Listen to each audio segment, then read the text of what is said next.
കണ്ണൂർ അഞ്ചരക്കണ്ടിപ്പുഴയിലെ മണൽവാരൽ ഹൈക്കോടതി തടഞ്ഞു. ലൈസൻസ് ഇല്ലാതെ മണൽ ഖനനം നടത്തരുത് എന്ന് കരാറുകാരന് കോടതി ഇടക്കാല നിർദ്ദേശവും നൽകി. അനിയന്ത്രിതമായ മണൽവാരലിനെ തുടർന്ന് പ്രദേശത്തെ ജനങ്ങൾ അനുഭവിക്കുന്ന ബുദ്ധിമുട്ടിനെക്കുറിച്ച് നേരത്തെ ജനൻ TV റിപ്പോർട്ട് ചെയ്തിരുന്നു.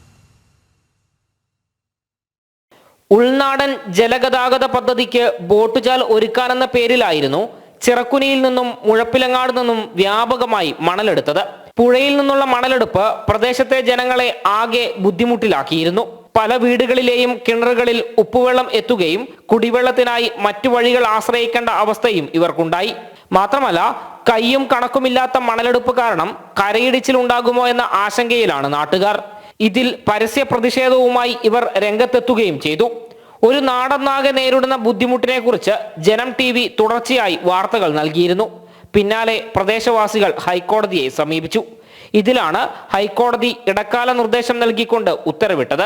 1957 മൈൻസ് ആൻഡ് മിനറൽസ് ആക്ട് പ്രകാരം ലൈസൻസ് ഇല്ലാതെ മണൽ ഖനനം നടത്തരുത് എന്ന് കരാറുകാരന് ഹൈക്കോടതി നിർദ്ദേശം നൽകി. ഹൈക്കോടതിയുടെ ഈ ഇടപെടൽ താൽക്കാലികമായി എങ്കിലും പ്രദേശത്തെ ജനങ്ങൾക്ക് വലിയ ആശ്വാസമാണ് നൽകിയിരിക്കുന്നത്. ജനം, കണ്ണൂർ.